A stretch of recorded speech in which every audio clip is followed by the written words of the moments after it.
Assalamualaikum warahmatullahi wabarakatuh. Ketemu lagi sama gue Riki Saputra.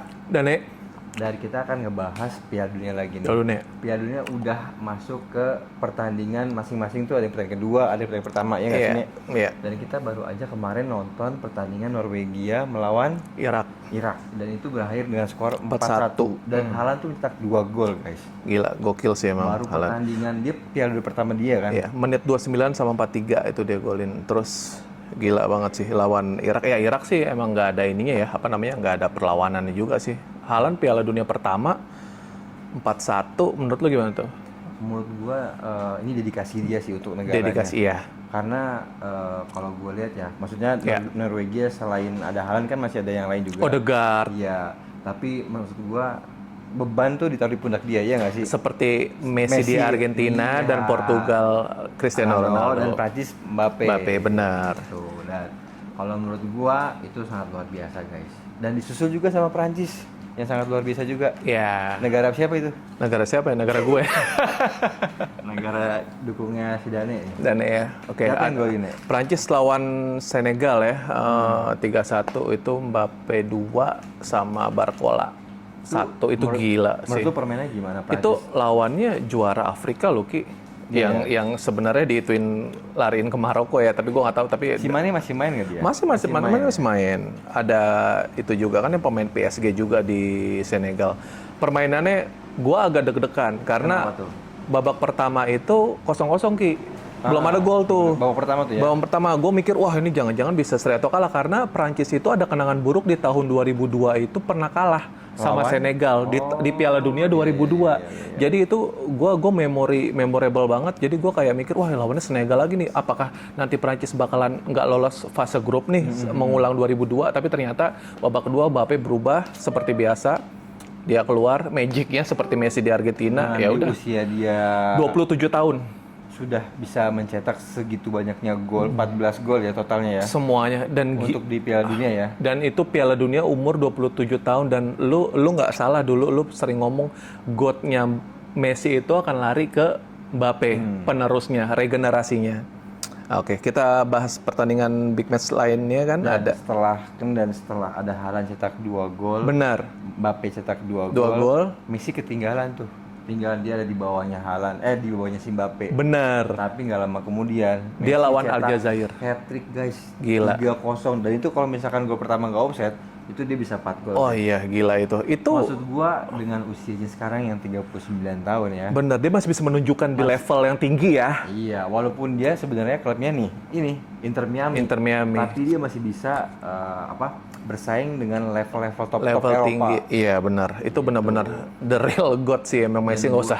Dan semuanya kalau gue dari semua lini ya, semuanya tuh bola pengennya ngadirnya ke Messi. Iya. Jadi udah tahu pasti kalau kita kasih ke Messi itu pasti gol. Benar. Itu gila banget sih emang. Dan si Messi ya emang dengan usianya yang sudah tidak terlalu banyak gerak, tapi saat dia bergerak sangat efektif. Iya, gua ngelihatnya benar-benar Messi tuh nggak perlu banyak lari Ki. Jadi Iya, dia karena cuman dia kayak masih main sedikit, gerak sedikit aja, tapi dia udah tahu dia harus ngusut kemana, gol. Iya. Itulah magicnya Messi dari dulu kan. Dan menurut gua ini walaupun sebenarnya ya gua sebenarnya dengan nonton Piala Dunia tahun ini dengan santai, tidak ada target. Nggak ada karena target. gua ngerasa Messi sudah selesai. Sudah Piala Dunia. selesai, benar. Sudah 2002 ya. memenangkan Piala Dunia. Iya, jadi sekarang nontonnya dengan enjoy. nikmatin aja. Menang gak menang pun nanti Messi akan tetap Disahkan sebagai god God dan dunia. juga pemain terbaik sepanjang sejarahnya sepak bola. Iya, kalau benar. menurut gua. Dan mudah-mudahan gue berharap sih paling nggak bisa masuk ke final. Jadi biar lebih seru lagi. Lebih aja seru nontonnya. lagi lah, The Last Dance lah ya, seperti biasa. Tapi setelah itu ada lagi yang digadang-gadang menjadi GOAT juga, Iya. yaitu Portugal, Cristiano adalah- Ronaldo. iya. Gak disangka-sangka. Itu lawan Kongo ya. Pertandingan itu berakhir dengan skor 1-1. Gokil sih itu. Itu gue di luar expect sih karena gue mikir Kongo kan lolos Piala Dunia nih kan baru lolos terus lawannya Portugal dengan nama besar. Lo lihat aja Portugal materinya Pak. Bruno Fernandes, Bernardo Silva, Vitinha, Rafa Leao. Oh iya. Gila kan? Jo Gonzalo Ramos yang di PSG itu dan ada drill godnya Portugal Dan Cristiano apalagi Ronaldo. dia tuh bertanding setelah Mbappe bertanding, Haaland bertanding, Messi bertanding. Jadi kan seharusnya ada motivasi ya, iya, ekstra supaya menunjukkan. apalagi dengan motivasi dia gila nih. Pesaing-pesaing gue kayak Mbappe, Haaland, Messi udah cetak gol, masa gue enggak? Iya, Tapi benar. kenyataannya memang belum beruntung aja Ya, si Ronaldo. kebetulan tuh gue nonton pertandingan Ronaldo, lu juga nonton kan waktu kita Iya. lagi chat kan. Nah, terus gue lihat pertandingannya ya, apa ya? Gue ini ngelihat Ronaldo jarang dapet supply bola, Ki. Lu, iya. lu nonton Gua kan? nonton. Menurut gue tuh kayak gue nggak tahu ya, maksudnya pemain Portugal ini nggak percaya ke Ronaldonya kah atau Ronaldonya agak egois? Karena gue lihat ada satu momen di saat ada umpan tarik yang di depannya tuh ada Bruno Fernandes. Ronaldo berusaha tetap ngambil bola itu, akhirnya nggak gol. Sedangkan kalau misalkan dia losin kasih ke Bruno Fernandes itu kan terjadi gol, Ki. Dan menguntungkan buat Portugal. Dan sampai Thierry Henry, legendanya Prancis, bilang gini, kamu itu bermain untuk Portugal, bukan bermain untuk diri kamu sendiri. Gol itu harusnya buat negara. Henry apa yang ngomong kayak gitu, apa yang nyindir? Kalau gue lihat ya, Beda batang Messi gue lihat. Gue bukan membandingkan. Iya. Kalau Ronaldo itu mengejar individu, tapi kalau Messi tidak peduli individu, dia cuma mementingkan gimana tim bisa juara. Itu sih. Itu dia, makanya jatuhnya juara menang itu udah mutlak buat Messi. Bener, jadi Dan sekarang kalau gue lihat pun Messi hanya bermain bola, tinggal nikmatin aja. Karena udah nggak ada yang mau dicapai lagi. Dan dia tuh diganti pun nggak kayak marah, nggak ini. Santai aja. Dan itu yang gue bilang. Dan sangat emosional banget sama Luis Scaloni ya kan kalau gue lihat. Nah benar, sangat emosional banget, bener. Apalagi kayak Scaloni itu kayak bapaknya ya. Iya, kayak bapaknya lah gitu. Maksudnya terharu melihat di umur Messi 39 The Last tahun, Dance. Dia masih mau kontribusi lebih besar untuk negaranya Argentina. Padahal gue rasa walaupun gak ada Messi pun Argentina bisa ke final kok tahun ini dengan materi yang ada ya. Karena bagus semua, Ki. Dan Messi juga sempat setelah gol pertama tuh dia sempat nangis. Oh iya. Dan banyak yang bilang itu mungkin karena The Last Dance-nya dia kah atau apa segala macam. Ternyata itu enggak. Dia melewati masa-masa sulit sebelum pertandingan Piala Dunia ini.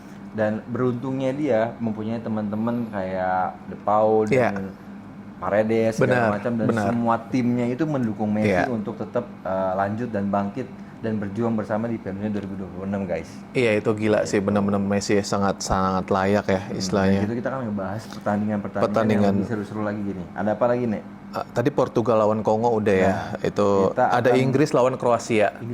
Ini gila juga Inggris. Ini benar-benar dengan materi yang sekarang ya, apalagi dengan dipimpin sama Harry Kane ya. Iya, dengan gol ya. Harry Kane udah gol 2 tuh. Oh, 2 juga. Bellingham 1, Marcus Rashford Barca kita tuh golin 1. Juga jadi 4-2 Kroasia. Martin Baturin juga ada Luka Modric masih main kan? Masih main. Tapi 4-2 ini hasil yang menurut gue sangat layak buat Inggris sih, karena kan Inggris kan emang udah lama banget, udah bener-bener kayak nafsu banget. Gue harus juara dunia kan terakhir. Apalagi dulu zaman-zaman golden emasnya di zaman Beckham, Gerrard, Lampard ya kan. Itu sayang banget tuh. Itu apa namanya? Itu generasi yang harusnya dia dapat Piala Dunia. Iya, 2006 kan? Bener, kayak zaman-zamannya kayak Itali. Bener. Cannavaro, Nesta Maldini, Inzaghi, Del Piero. Inggris saat itu lagi gila. 2006 itu gue rasa sangat sayang banget kalau Inggris nggak dapat Piala Dunia, karena di situ ada Steven Gerrard, ada Frank Lampard, ada Wayne Rooney guys, ada Michael Owen, Beckham. Ada Beckham, backnya itu Rio Ferdinand. Gila semua itu. Itu ya emang sayang banget sih, seperti jadi mengulang Belgia yang 2018 tuh ada generasi Kevin De Bruyne, ya kan? Generasi emasnya Belgia itu. Lukaku. Jadi dalam sepak bola itu guys, tidak mumpuni lu bisa bakal juara walaupun pemain-pemain lu bintang semua. Benar. Sekarang tanpa perlu bintang pun, asal lu main kompak dan saling support kayak Argentina kemarin 2022 ya. Dan Prancis 2018. Iya, kalau misalkan lu lihat lagi flashback 2022, yang bintang itu menurut gue hanya Messi dan beberapa bintang lainnya. Tapi semuanya gabung dan jadi satu tujuannya itu juara, guys. Iya, dan mengesampingkan ego tuh terutama tuh ya. Ego, gitu. Tidak ada ego. Jadi intinya oke, Inggris layak, dan gue yakin sih Inggris bisa sampai 8 besar, 4 besar, bisa banget sih dengan materi itu. Spanyol Tanjung. Oh iya, ini kita Spanyol. Ini Spanyol gila nih. Kalau lu lihat pertandingan, lu nonton kan? Gue nonton. Dari babak pertama sampai babak kedua, itu sebenarnya Spanyol menguasai bola dan juga banyak shoot on target ke gawang dari si Cabo. Iya. Tapi yang sangat mengesankan itu adalah kipernya. Iya. Dan dia waktu itu followersnya cuma sekitar kalau nggak salah 50 ribuan, dan setelah dia pertandingan itu naik jadi berapa juta gitu guys. Wah itu gila. Sangat Itu signifikan sih. Piala Dunia efek ya, istilahnya. Dan di usianya yang sudah lumayan 40 tua. tahun Iya. udah uzur. Itu gue rasa karena dia penyelamatannya bagus dan dia ngelawan Spanyol, membuat Spanyol nggak bisa ngegolin sampai hasil akhir 0-0. Itu benar-benar kayak prestasi tersendiri tuh buat kiper itu sama Cabo ya.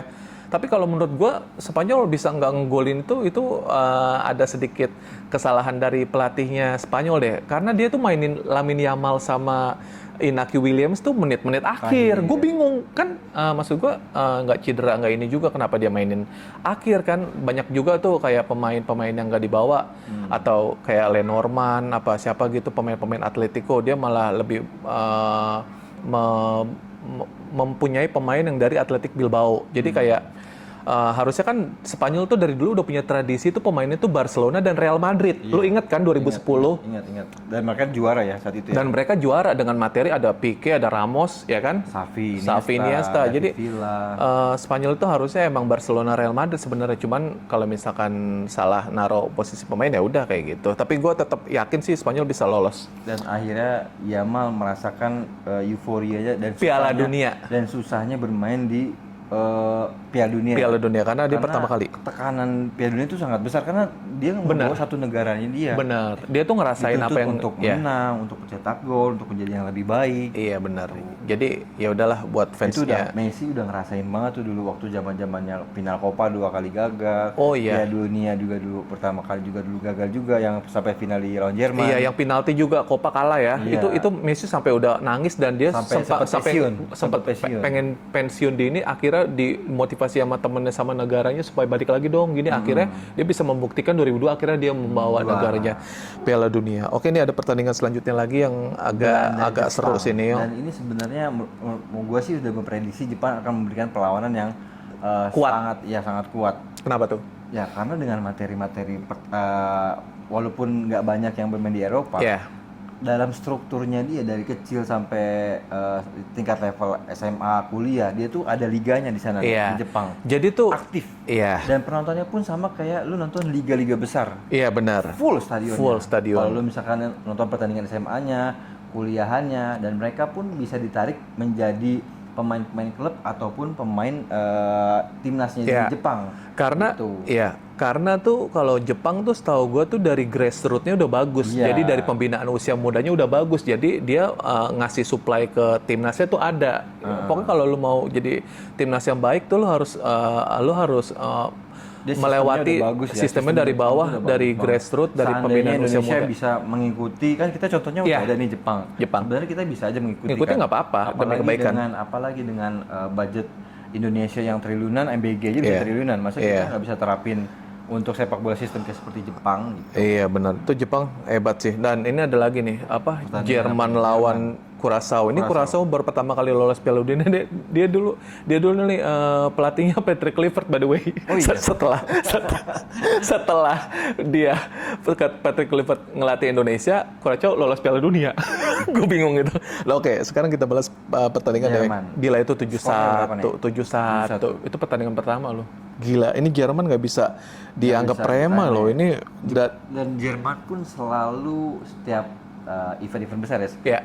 Piala Eropa dan juga Piala Dunia, dia tuh ngebuat pertandingan semakin kayaknya jadi lawan paling besar gitu ya. Paling kuat tuh Jerman selalu. Kan dia juga beberapa kali juga sering masuk final. Karena kan emang udah negara tradisi tuh Jerman juga emang ya. Jerman nggak bisa dianggap remeh sih. Gue yakin Jerman bisa ke semifinal sih dengan materi yang ada. Dia tuh dengan golnya kayak Havertz 2 gol zaman Musiala, Brown sama Dennis Undav nih salah satu pemain Jerman yang lagi naik daun, lagi bersinar banget nih Ki. Dennis Undav ini hebat banget sih. Oh ya, sebelum ketinggalan gue juga ngebahas saat Messi hat-trick, dia bisa melampaui siapa nih pencetak gol terbanyak di Piala Dunia. Itulah dia melewati Miroslav Klose yang dari Jerman. Barusan kita bahas. Iya benar. Dan kemungkinan besarnya ada penerusnya dari Klose, yaitu Havertz, ya kan? Havertz. Itu menurut gua striker tipikal seperti Klose. Iya, itu sangat kayak Klose banget. Dan Messi udah melewati menyamai Klose. 16 16 gol di Piala Dunia sepanjang sejarah pertandingan Piala Dunia. Sejarah dan sudah melewati Ronaldo Nazario, Klose, Mbappe dan lain-lain ya. Dan ini Piala Dunia ini makin seru Ki. Karena gini, ini jadi ajang balap-balapan pemain yang masih aktif yaitu Mbappe dan Messi. Iya, karena pemain yang 3 terbesar Ronaldo nggak ada. Ronaldo Nazario ada tapi udah pensiun. Kalau Ronaldo yang itu yang nggak ada sih Cristiano belum nyampe. Kayaknya 10 besar belum deh. Jadi Miroslav Klose tuh udah sebanding sama Messi dan Messi ngegolin satu lagi nih.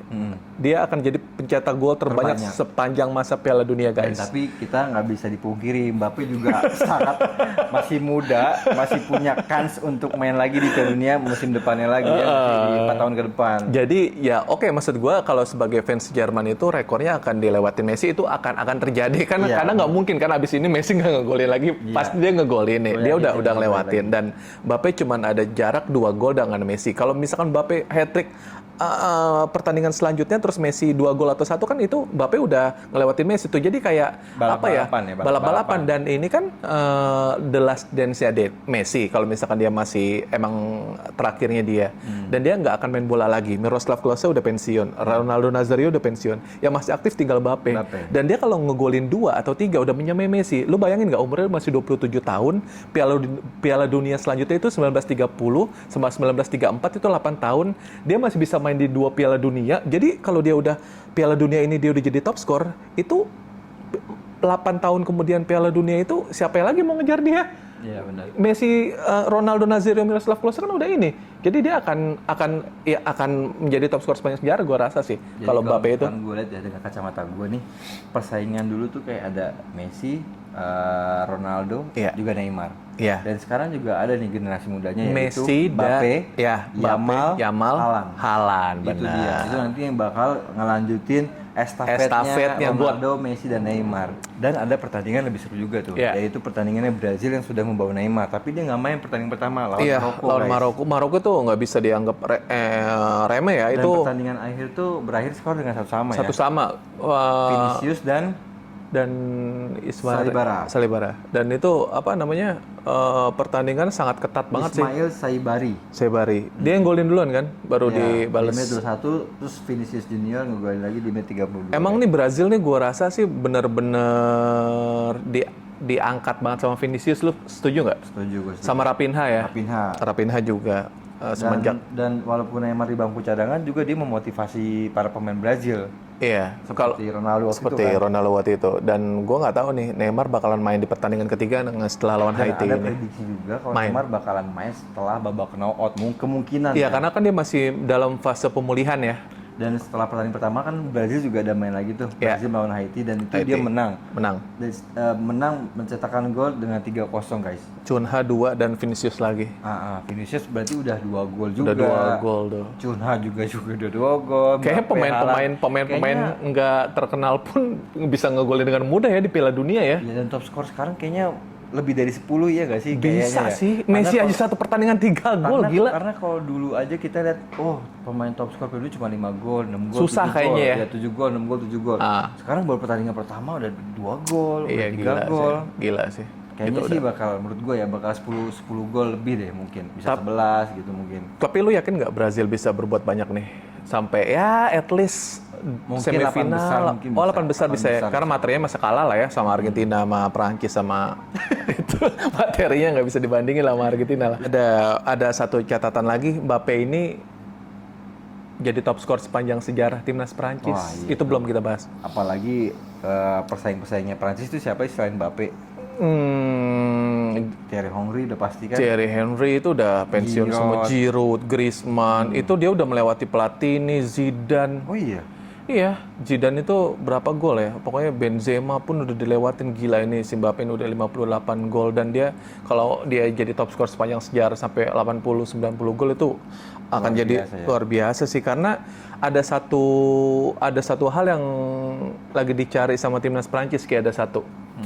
Ini kalau misalkan dia tembus final, dia ini bisa nembus tim final Piala Dunia 3 kali berturut-turut. Catatannya dari 2018 dia final juara, ya. 2022 dia ke final walaupun nggak juara karena kalah sama Argentina. Kalau 2026 ini dia ke final lagi 3 kali Juara, negara yang lolos final. 3 kali lolos final berturut-turut. Dan itu pernah dilakukan oleh Brazil. Di tahun 94 zamannya Cafu, 98 zamannya Ronaldo botak, dan itu kalah sama Prancis, dan 2002 dia ke final dan dia juara melawan Jerman. Lu masih ingat kan Oliver Kahn, Miroslav Klose, gol oleh Ronaldo Nazario. Dengan rambut ciri khasnya dia cuma depan doang. Iya. Jadi kalau misalkan Prancis ke final lagi, gila sih, itu menyamai rekornya Brazil tahun 94, 98, 2002, dan Prancis akan melakukannya di 2018, 2022, dan 2026. Bismillah deh, semoga. Dan juga jangan lupa kalau misalkan Argentina yang juara, dia back to back. Nah, itu bisa juga mengikuti di back to back itu ada Italia dan juga Brazil. Brazil Italia kan? itu tahun 1934 dan 1938. Dan Brazil itu back to back di 1958 dan 1962. Dan Itu kalau Argentina juara 2022 dan juara lagi 2026, dia akan mengulangi sejarah Italia juga Brazil. Menyamai rekornya dua negara itu. Karena baru dua negara itu yang bisa back to back Piala Dunia. Iya, baru dua negara itu, Italia dan Brazil. Brazil 1958 sama Brazil 1962 itu era Pele ya. Era Pele itu, zaman Pele. Dan ya gue berharap kalau misalkan emang Argentina berjalan mulus, dia selalu menekan tim lawan dengan ada Messi otaknya, dan terus lanjut ketemu tim besar disikat lagi, menambah motivasi ekstra, ya nggak nutup kemungkinan gue emang mau prediksi ini yang juara kalau nggak Argentina, Prancis.